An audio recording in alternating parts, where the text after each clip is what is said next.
Welcome to T1, Day 4 of Honors Precalculus. Today we're going to talk about piecewise defined functions. And these are functions that are exactly as they are named, functions defined in pieces. So this first one, f of x right here, is defined in 3 pieces. First, it's equal to 3x plus 12 when x is less than negative 2, strictly less than. It's equal to x squared minus 4 when x is greater than or equal to negative 2 and less than 3. And it's equal to x when this is true, when x is greater than or equal to 3. And remember, you read these from the perspective of x. X is greater than or equal to 3, not 3 is less than or equal to x. So which x values are less than or equal to negative 2? Well, those two right there. And then which are equal to negative 2 all the way up to but not including 3? That's these right here. And then which ones are 3 or greater? Those right there. So what you do is you take these values and you plug them into each piece of the function that it's defined for, like that. It's a little messy. I'll clean that up a little bit.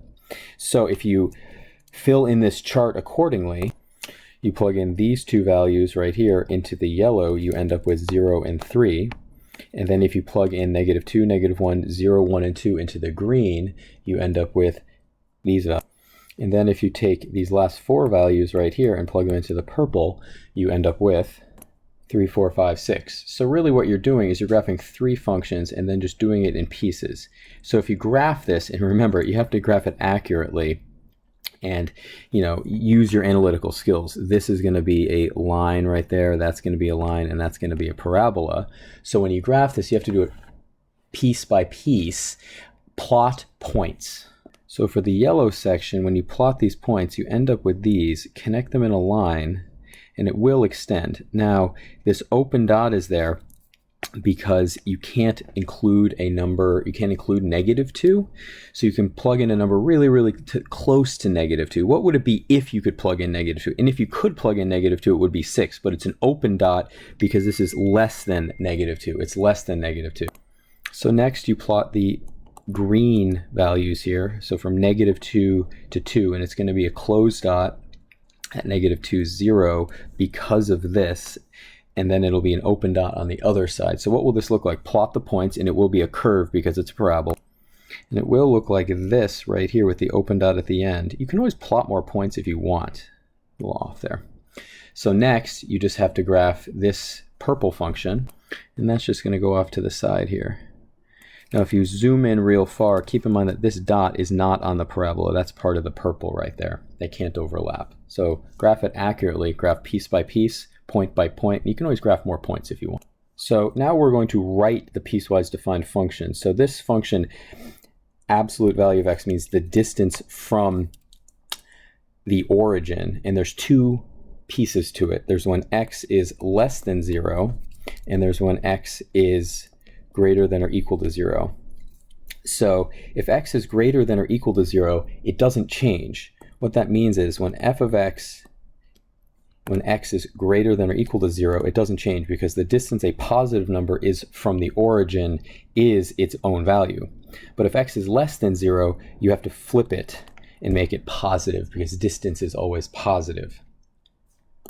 So what happens here? Well, if we looked at the absolute value of x minus 4, that's just going to look like the absolute value graph, but moved 4 in a direction. Which direction is it going to go in?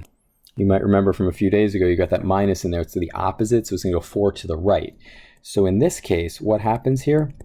There are 2 cases.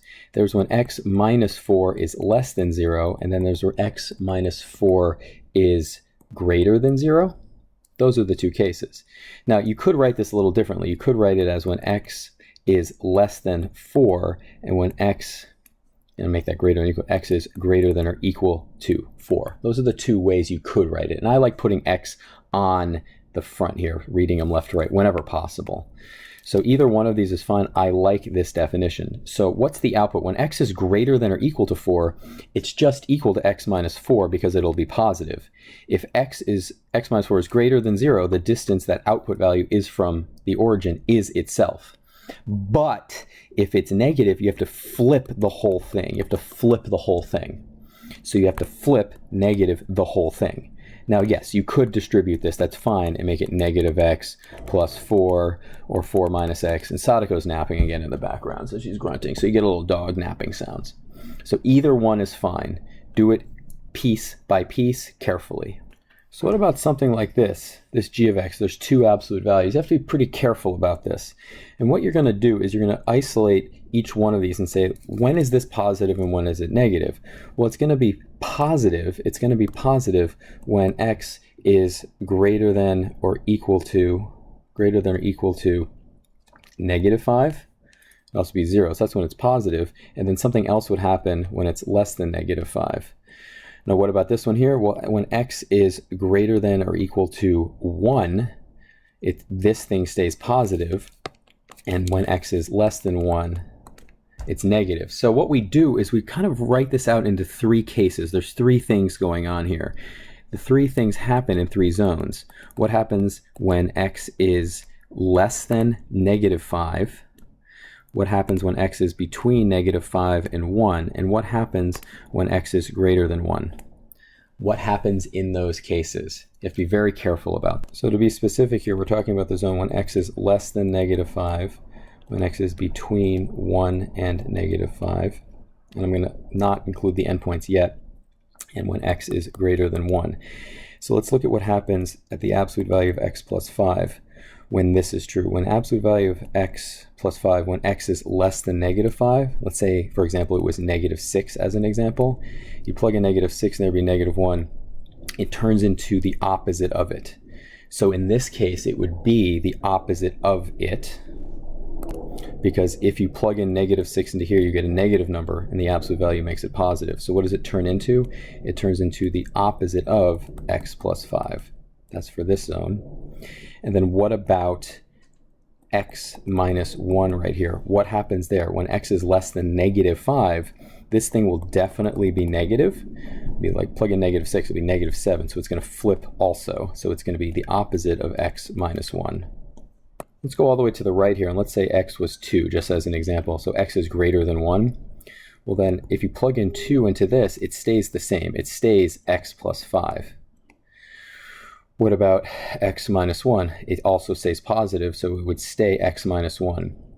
So we know what happens when x is less than negative 5. This is what happens. It's the sum of these two things. Well, it's going to be the subtraction of those two things because it's a minus sign right there, minus. And then here, it's going to be the subtraction of those two things. What about in the middle there? Let's pick another value. What's between them? Well, let's say 0. If you plug in 0 into these things, just to be clear here, plug in 0, you get 5 again. It's going to stay positive between negative 5 and 1 because it's not going to be equal to negative 5. So what does that mean it's going to be? It means it's going to stay x plus 5. But what happens when you plug in 0 into the absolute value of x minus 1? Well, it's going to be negative. It's going to be negative because it's less than 1. And you're subtracting 1 from it. So then that flips right here into negative x minus 1. Remember, these are all subtracted because of this symbol right here. So what do you do here? You take this and you add that, you do that out. So it's going to be negative x plus 5 minus negative x minus 1. Keep track of those negatives. So negative x plus 5. You can distribute that in and cancel it. It turns into plus x minus 1. So you end up with negative x plus 5 plus x minus, minus 1. You might have noticed I didn't distribute the negative right there. So the x's in this case cancel out, the negative x and the x, and then you have with negative 5 and negative 1, so negative 6. What's really interesting here is what this tells us is whenever x is less than negative 5, the output is negative 6. So let's do the same thing in the middle here. We have x plus 5 minus negative x minus 1 minus, you gotta be really, really careful and write it properly. It's minus negative x minus 1. So you have x plus 5 minus, and I'll just flip this around when you distribute this in.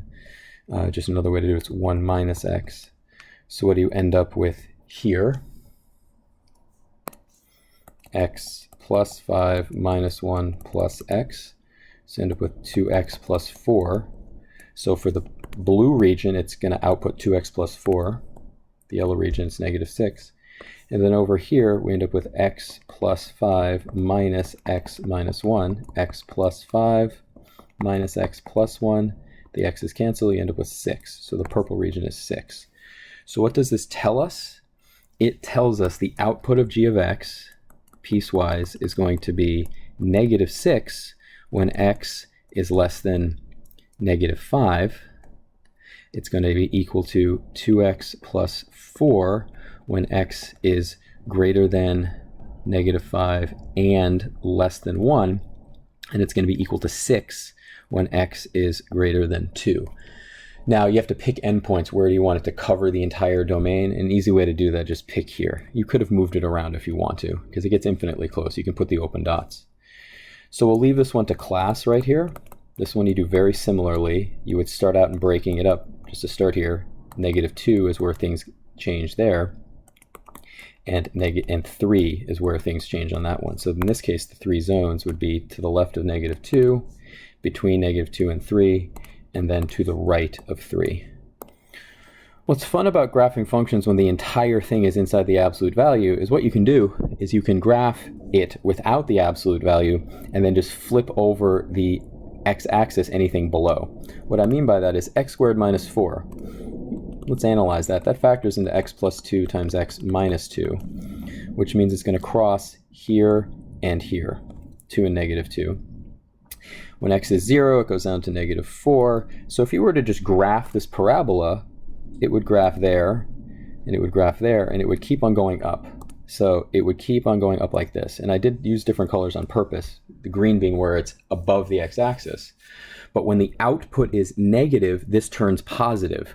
So what ends up happening is this section right here flips over the y-axis. So you can just mirror image it, take this point A, and put it all the way up here.